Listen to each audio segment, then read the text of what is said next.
Today we have Katie Moon from LinkedIn, who is going to do a presentation for us and for you about LinkedIn. And then Kyle, Charlie and I, all three recruited at Morris within tax and treasury, will do a presentation on how we use LinkedIn Recruiter. So a brief agenda. Today we're going to go through why we're doing this this webinar and who it's aimed for. Then Katie will do a LinkedIn overview, and then Carl and Charlie will go over how we as recruiters use LinkedIn Recruiter, and then we'll have 20 minutes to answer any of your questions. So like I've said before, feel free to send over questions at the bottom of your screen in the chat. So today we've organised this webinar to show you and help you optimise your LinkedIn profile. We're obviously going through quite a challenging time, so we're here to help all and support all active and passive candidates in this climate. As Treasury and Tax recruiters, this is obviously aimed to tax and treasury professionals, but it can also be aimed to the wider market. And the objective of this webinar is to ensure that you appear on our LinkedIn searches. So now it's over to Katie. Hi, thanks Charlotte. Thanks for the introduction and welcome to the webinar. As Charlotte said, if you have any questions throughout the session, please do use the chat feature and we will get to those questions throughout the presentation. So my name's Katie Moon. I'm a Senior Customer Success Manager at LinkedIn. I work closely with the team here at Morris. As Charlotte said, we want to give you some more information on how you can best optimize your profile to come up in recruiter searches and to have the best social presence on our platform. So how does LinkedIn create value for you? So we define vision as our true north. It's our dream as a company. It's what drives us every day at LinkedIn. This may have been heard before as our vision. This is to create economic opportunity for every member of the global workforce. Our vision is followed by our mission, which is to connect the world's professionals to make them more productive and successful. So this is what the digital representation of the global economy looks like. This is LinkedIn's stats that we look at as a global economic graph. We have over 600 million and 90 million members on our platform, and that is growing at a rate of 2 per second. I've worked with LinkedIn for 6 years and that has been consistent. The growth has been consistent since I've been here, and it's not looking to slow down anytime soon. We also have more than 70% of our members are outside the US now, and LinkedIn is available in 24 different languages. So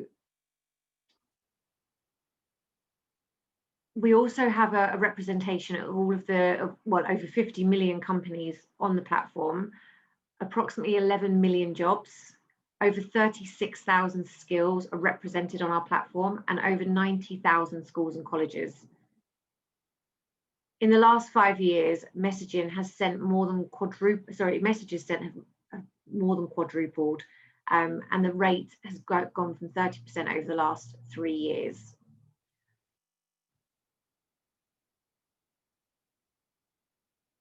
So where we start with your journey is looking at your profile, and this is your story. This should be a reflection of who you are as a professional. It should also have some personality in it. Gone were the days that we had to have a very strict uniformed approach. You know, people buy from people look into you as people on the platform, and it's really important that your story, your profile is authentic to you. So you will be given a handout after this session, and it will give you this in more detail. But what we would like to do is kind of help encourage you to build out your profiles in a way that is going to help you be more visible to the people that are looking for your talent pool. So it's really important that you have a photo on your profile. A photo really gives your profile some meaning. It helps you to be authentic, and it helps you to build credibility. It doesn't have to be a professional shot. It just has to be something that is quite simple. It doesn't have too much of a background, and it shows a bit of your character and your personality in a professional light. You want to ensure that your location is correct. And I know the team are going to talk a little bit more about location and how they search as recruiters for you. But make sure the location that you're in is visible. The summary is really, really important. So underneath your profile picture, you have an area where you can write some paragraphs about yourself. Now, one of the things that I would recommend is to take a look at people that work at LinkedIn's profiles. Hopefully that will give you an idea of the kind of context that you should put in there, but also other people, you know, the recruiters that you work with. Ultimately, your everything you put into this this section is searchable, and so it's really important to have some key buzzwords on there, which again the team at Brewer Morris will speak to you about in a moment. But the words that you're putting on your profile, they're going to be often words that people are searching for, so they're keywords, they're buzzwords. Now, I would also say that when a recruiter or somebody, you know, an internal recruitment team, where whoever's looking at you, when they look at that piece of your profile, it really needs to have a few bullet points around who you are, what you do, and what you're all about. And again, feel free to look at my profile, to look at how I've kind of come across, and you know who I am as a kind of a professional on the platform. The next thing you need to look at is your experience, and then you know make sure that your experience has again all of the buzzwords, all of the things that you'd want to be known for. So if your part of your job is to you know file some reports, but that's not something that you necessarily need to have in the next roll up that you're looking for, don't bother putting it on your profile. Put the pieces on your profile that are going to really show your successes in your role, that are going to kind of sell you to the market, but also put the pieces in your profile that are going to have those buzzwords that recruiters are going to search on. And then finally, we're going to go into this in a bit more detail, but pictures and videos, make your profile engaging, and you know video content is the place to be, as we've probably all seen on most platforms we use. Try and get some kind of videos or some profiles, presentations that can represent your work, obviously, that you're allowed to put onto your profile. And finally, make sure that your education is linked properly, and that you have any endorsements on your profile as well. So don't forget, like I said, the location is really important. Education, publications and accomplishments. So make sure that you add or update all of these as you either move or change, or things, you know, new education maybe is completed. And if you have any publications that you've authored, this is a really good piece to put on your profile to feature all the great work that you do. If you've received any industry honours or awards, etc., make sure these are on there, and obviously any other accomplishments that you might want to put on there. So now we're going to talk about the next piece of your profile and take your profile to the next level, and we're going to talk about how you can leverage LinkedIn to build your strategic network. So build thought leadership, your voice on LinkedIn. Make sure you're familiar with publishing content on LinkedIn and sharing updates across your platform. Know the resources that you can use to help you with this, and we do have a great help center, so anything that you're stuck with, if you put it into the help center, it will give you some content and some tips and tricks. So sharing updates versus publishing posts, these are the key things that you can be doing on top of obviously making sure you've got a really great profile.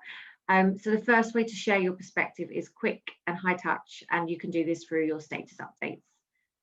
The second is an opportunity to explore a topic in more detail through publishing. So what's the difference? Sharing updates is a way for you to quickly share knowledge, perspective and insights on what you care about. Publishing content is a way to explore this in a lot more detail and write in a long form post. So we're going to explore these in a little bit more detail now. Publishing on LinkedIn, this becomes part of your profile. It gets shared with your network, and it reaches the largest group of professionals assembled online. Okay, so it's a great way for you to explore topics that matter to you and share these really quickly and put your professional kind of thoughts within a community. So make sure you so now we're going to look at gaining knowledge and insights. So make sure you understand how to follow and unfollow companies. We are going to, one of the things I'll recommend you do after this session is to look at which companies you're already following. Some of you may have had your LinkedIn profile for years. You may be following companies that are absolutely no interest to you anymore, and therefore the experience that you're getting on the platform from your kind of newsfeed might not be that great. So actually, if you go through and kind of look at the companies you're following, maybe take out the ones you're not so interested in anymore, add in the ones that you are. You know, if there's any great recruitment partners such as Brewer Morris, you should be following them, because their company will be posting updates on their feeds. And it's not just updates about jobs, but they'll be posting updates about your market and what's happening, what they're seeing in the market. So it's really, really important that you follow companies that are going to give you something that you need. Make sure that you have a little tidy up of the companies that you're following, but also take a look at any influencers. We have a huge influencer program, as most social media companies do, and follow the insights that are really going to help you be better at your jobs. Follow the influencers going to help you be better at your job. So look at who you're following, look who else you could be following, and make sure that you've got people that are going to really keep your newsfeed fresh. So now you're going to help to customize your feed. So as a member on LinkedIn, we give you full control now on your LinkedIn feed. We want to empower you to consume the content that really matters to you most. So you'll see here that you can go into your settings and you can look at a number of different options, but down here it will put improve my feed, and you can start to look at, you know, what your preferences are. So you can manage your feed preferences by clicking on the 3 dots on the top right of any post and select improve my feed, and that will help you to get a better experience, and hopefully that news feed will be a lot more engaging for you when you log in the morning. You can also report any content and flag anything that you need to. So be aware of those features. I don't think many people are. And ultimately, when you're customizing your feed, you can hide posts. So you can start to hide posts that you're really not that interested in. So ultimately, we want you to news content and the posts that really matter to you the most. So that's a quick run through, and we will be sharing these slides with you afterwards, but that's a quick run through on how you can really optimize your profile. And the team now are going to go through what they see in the recruiter experience that's going to help to kind of, I guess, reconfirm some of the things that I've just recommended to you. Thank you very much, Katie. So I am going to just run through a little bit about how we search LinkedIn to find you. So just looking here, you can see the amount of fields that we can search on. There's a lot. However, we've had a little think about it, and we've sort of nailed it down to 7 key search criteria that we use every time, really. So if we go to the next slide, we can see the magnificent 7, as our marketing guy calls it. So these are quite straightforward. However, I'm going to run through them just because they're the most important. When sort of putting your job title on your profile, I think there's sort of 2 sort of no's that we think. One is that is clearly just not to be too vague. So sometimes you'll see people just call themselves manager, whereas if you work in Treasury, call yourself a Treasury manager, or if you're a tax manager, call yourself a personal tax manager. Otherwise, you know, it can mean that, you know, you're relying on your skills section to be picked up in a search. And then the other thing which sometimes I see is that people can go the other way, which is to be too descriptive, and they can sort of have a long sort of title saying, you know, a magnificent tax manager working within the you know, legal sector, and that always looks a bit over the top, and also I think it just sort of it doesn't add a huge amount of value. The second bit is location, which is pretty important, to be honest. When choosing your location, pick where you want to work. So, you know, if you're looking to work in the London area, put yourself down as London, and then when you populate the postcode section, put your home postcode in. So what that will mean is that you're picked up in searches for jobs within the London area as well as the local area, which means that you'll see both local and London jobs.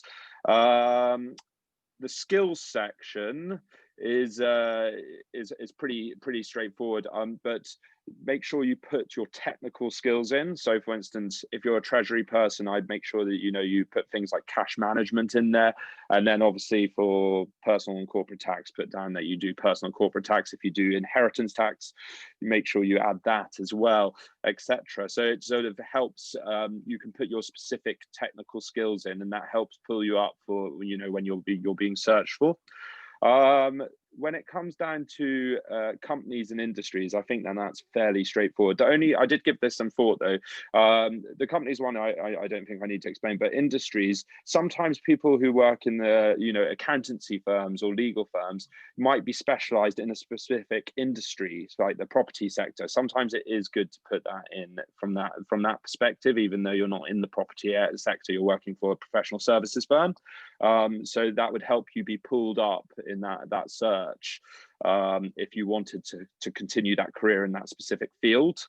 And then keywords is a really more complex one, just because what the keyword search does is it pulls out of your full profile. So when you're writing your profile up, as Katie was explaining, you can go into some detail, and actually that's really important because, for instance, you'll find that in the skills section, it won't have every single technical skill that's available within within tax or treasury. So you can put those in the free written section of your profile, and that will be pulled up if you have a specific knowledge in an area on the keyword search. And there is no doubt we definitely use that a lot. I think languages as well, is just one. If you do speak any other languages, definitely pop them in. So that's really the Magnificent Seven. The other thing that is really important to searching is that if you are an active seeker, not just a passive seeker. So a passive seeker obviously is someone who's just not really looking on the market, but might be interested in things if they pop up. But if you're an active seeker, make sure that you put yourself open to opportunities, as that will mean that people will contact you much more, in other words. So yeah, I'm going to show you how to do that on the next slide, just because it's pretty important. So you click on add profile section, and you click on looking for a new job. And then when you do that, it'll pull up another section which will allow you to populate what sort of role you're looking for. So just add your preferences there. There is one key thing, and that is this section on the right, because if you do not put, if you are in a job and you're sort of moderately happy there, but you're looking at other roles, you need to make sure that you only share with recruiters. Otherwise, you might be seen by a lot of other people that you're looking. However, if you are immediately available because you've left a role for any reason, my advice is just to click that you're happy to share with all, because then what it will do is it will add a banner to your profile picture as well. Now that's kind of what we search on. So I'm going to pass over to Kyle, who's just going to go through a quick example. Yeah, cool. We thought it'd be a good idea to run through what good looks like, really, in terms of a profile. It's a good idea for you to just run through your own and make sure that it matches up with this. So we're going to use our brand manager at the SR Group in Brewer Morris, Sean, as an example. So you can see from here, his photo's good, looks really professional. So that's a good start. His name's clear, and then his job title, what he does and who he works for is quite obvious, and that's really good. There's lots of mutual. Oh, just back one second. We can see from the highlights there's lots of mutual connections, which means he's active in his network. There's lots of people he's connected with, which is really good, because that means in terms of recruiters, if you have a mutual connection, you come up as a sort of, you're gonna come up higher up in the searches and be more relevant to the search for the recruiter, which is great. There's also lots of mutual groups there, so you can sort of see from someone what things you have in common, which is really good for a recruiter. He's also got his qualifications, the Charles Institute of Marketing up there as well, which is great. Yeah, next one. Cool. And then the next box down is activity. Sean's very active, he's commenting, he's liking things. So this is where what you actually do on your LinkedIn profile will show. So anything you publish, which Katie was talking about as well, or your articles will appear in here. Click on the see all button. You can see what people like, see what they're doing, things you have in common, which is really good to be engaging. And it just looks like you're active and are interested in what you do. Beyond that, you've got experience. Again, this is really useful to actually populate what you do. So Sean is at the SR Group, quite clear. He's a brand manager. It says exactly what it does and what we do. So you can get quite creative in here. So you have your clear job title, but then in the description, make sure you put in all of what you do. It's more of a shop window than a CV. CV is quite descriptive, whereas in here you can put a bit more, just be a bit more strategic with it, really, in terms of what you want from your next job. If you're a corporate tax manager, but you actually do 25% transfer pricing, you can really highlight that. And if you want a job in transfer pricing next, you can be a bit more detailed about that, just as an example. So LinkedIn will be pulling these things out, and when we search for it, you might come up as the relevant person. Cool. And then beyond, so we've got all of Sean's experience. Again, this is really important. A lot of people just put their most recent or won't be as descriptive in their previous roles. Make sure you're putting as much as possible in there about your other jobs, because again, something might be relevant that you didn't think was, and it can help you come up in a search. So definitely make sure you're populating all of those and putting the company names in, because then the sector is going to be relevant. You know, when we're looking for particular industries or people with a certain background. So definitely make sure you're populating all of your experience. And then there's skills and endorsements. We can see Sean has got lots of good skills there, lots of relevant ones. So marketing, email marketing, CRM, they all look very relevant to what he does. Are going to help us find him when we're looking for someone with that experience. One thing of note though, for a brand manager, he doesn't actually have brand management as a skill. So again, it's just really worth going through with a tooth comb, making sure that your relevant skills are in there. So we've pulled Sean up on that, don't worry. There we go. And recommendations, I know Katie mentioned it earlier, but it's really useful to get these. If you don't ask, you don't get on the recommendations. Think about people you've worked with, people you've currently worked with. It's quite easy to ask for a recommendation. I mean, there's a button there for it. And you can tailor what ones go on there. So you can make sure you've got, I'd say, about 5 or 6 relevant ones. You're not going to want too many more than that, just to look like that, you know, you're active in your network and people are recommending you, which is great. Accomplishments down the bottom, good to highlight. Really useful to have those in there. And again, this is where you can get creative with your back to your experience. Katie highlighted it earlier, but putting actual pictures and documents and videos in your experience, and it can really highlight the accomplishments you've got here.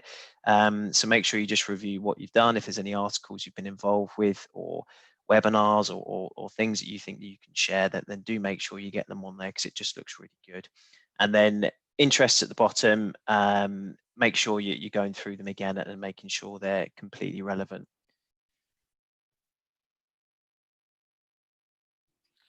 So thanks ever so much for listening to that. Now it's over to you, and feel free to send any questions if you have any. But yeah.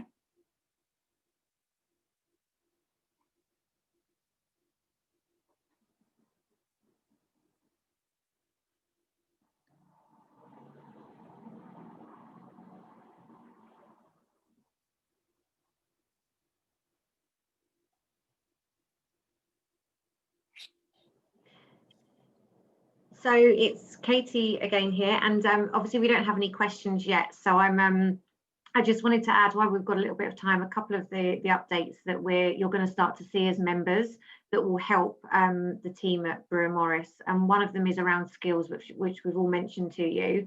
You'll soon start to see, as well as a new experience on LinkedIn.com, which you will either have live or will go live any day now, which will just make the profile look a lot nicer and cleaner, actually. There's quite a few updates that are coming out. So one of the things is the skills. So you'll start to be asked if you've got a skill on your profile, if you want to actually take a test to validate your skills. And this is a new feature. There's, I think, about 48 assessments that are happening at the, over 60 now, sorry, that are happening at the moment. And more of these skills assessments will come in. Now, what the guys at Brewer Morris, the guys and girls at Brewer Morris will be able to do soon is they will be able to search, when they do a search on certain pool of candidates, they'll be able to see which ones have validated their skills. So this is a newer thing, but it's great as members. If you are starting to see this pop up, it's really worth you taking those tests, because ultimately people that have validated those skills on their profiles are going to be the ones that the recruiters probably reach out to first. So really recommend you kind of taking note of that as it happens, as you see it. But now, yeah, any other questions? Over to you guys. Brilliant. Thanks ever so much for sending over the questions, and thanks for that, Katie. So one of the questions we had is if I flag that I'm open to opportunities, will people in my company see this on my LinkedIn profile? So it all depends on what you select. As Charlie showed in one of the slides, you can either select the option open to work, and you'll get a green banner on your photo. If you select that one, yes, your company will see that. And that's just really, I think LinkedIn launched that with COVID to help people who were open to opportunities to be more visible on LinkedIn. However, if you select just below the second section, that will be confidential, and only people outside your organisation will be able to see that you're open to opportunities. And it will also only be people that have the LinkedIn recruiter license as well. Also, just to add to that, because I know quite a lot of people have companies that also use recruiter licenses. So for example, if Charlotte decided for whatever reason that she was open to new opportunities, Charlie and Carl wouldn't be able to see that internally. And any other brand within the SR group, which is where Brewer Morris sit, they also wouldn't be able to see that if they're on the same contract. So I think that's really important to know, because I know some people have still been like, oh, well, my company uses recruiter, we don't want to use that feature. That's not a concern. We've got a privacy setting in place so that no one in your own company, if they do have a recruiter license, is able to see that. So when I have multiple titles, I think it goes back to what Charlie said. It's better to keep it quite short and sweet. So if, for instance, you are a tax manager or a treasury manager, just put that, because I think that's where, when we go into the search and search for titles, we aren't going to put very long titles. So I think the shorter and sweeter the better. So I think that's the best thing, unless you think that there's something really relevant that you would like to add. It's just easier to keep it as your last job title. Another question we have is that someone has heard that they can record the name, their name, so people can pronounce it correctly. Is this available for everyone? And I think it is. I think I'll go to Katie, who should probably be able to explain it more and maybe explain how to do it, because I know it's possible. I don't know how to do it on LinkedIn. Yeah, it should be. My understanding is it's rolled out now globally. I know I've seen various people across my company use it, and it's next to your name. There's a button that you can record your name, basically. If for any reason after this call it's not there, you can go to the help centre and just type that in, and it will direct you to where you put it on. But as my understanding is, it's next to your name and you can record your name, and then when people hit play, they hear it as you've said it. We've got another question. So if my job title is specific to my company but is within the broad remit of tax manager, should I put tax manager or the specific job title? I would say tax manager, but it always depends on what you feel comfortable in doing. I think if it's just manager, I would definitely put the word tax before that, because otherwise people would just think you're a generalist manager and they don't really know that you're in tax.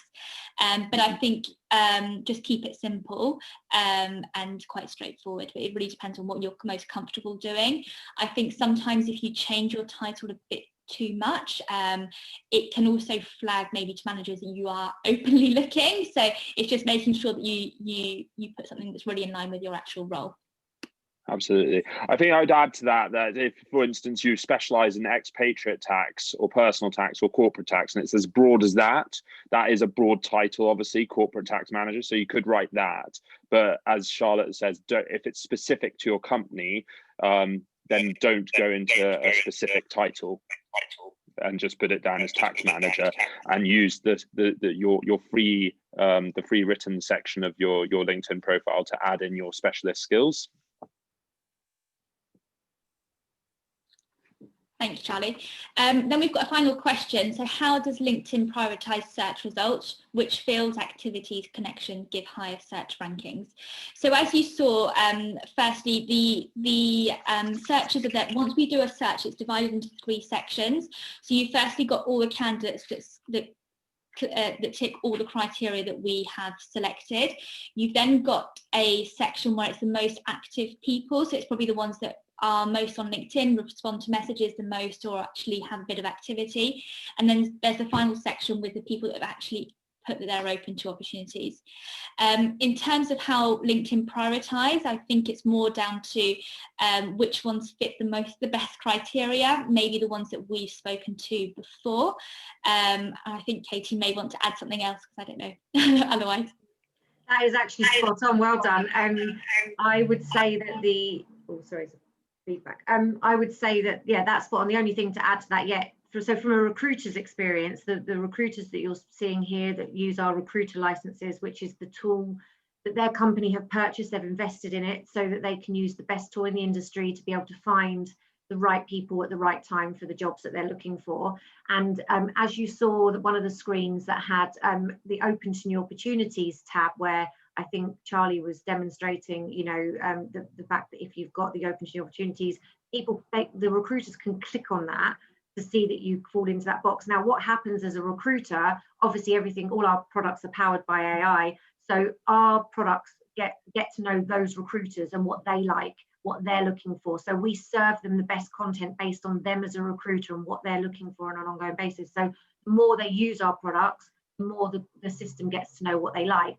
So from a member's perspective, I guess the key thing is that, you know, the more active you are, the more you're engaging with content, the more you're kind of doing things on the platform, the more that you're going to be doing, so that you're populated in those searches where they can filter you under the most, basically the people that are most active, they can actually filter you on those. So if, for example, Charlotte got a search and came back with 300 people, and it said 100 of those people are open to new opportunities, she may look at those 100 first, and then she could click on another kind of filter that says the more likely to respond to you. And the people that are in that box are the people that have been more active on the platform. So I guess it works in all of our favors. The more active you are, the more you come up in searches, the more you have on your profile, the more you come up in searches. And that's why this session was so crucial, to help you to understand, you know, the more your profile is filled out and the more that you're doing, the more you're going to flag up to recruiters. Thank you. We've got another question, so we'll answer that one quickly. So regarding the location, someone has asked whether or not you should changing the location to the location of interest without physical presence in that location, would it be misleading? So for instance, if someone is based in Asia and wants to relocate to the Netherlands, do they put as their location the Netherlands or Asia? I can do that. Go on then. Go on. The answer to that is you shouldn't put your location as the other area, because when you go to open to opportunities, it will give you the chance to put in the location that you want to go in your preferences. And people, when they search on a job, it will also search through the open to opportunities criteria. So as long as you put in your open to opportunities, which means you're actively looking in the Netherlands, that you're keen to go to the Netherlands, we will see that and pick you up. So that's pretty much it, really. And obviously, if you're not actively looking and that's your concern, you can make it, as Charlotte was explaining earlier, you can put that you're interested in the Netherlands, but only for recruiters to see, and that way your current boss won't see it. Thank you, Charlie. Well, thanks ever so much for taking the time this morning. If you've got any questions or even want to have a confidential conversation with us, feel free to get in touch with me. So I do all the treasury recruitment, and Charlie and Kyle do all the tax recruitment. So we're always happy to have a chat with you. We'll also be sharing the presentation that we've shared with you this morning, and we look forward to hearing from you again. Thank you. Thank you. Thank you very much. Cheers.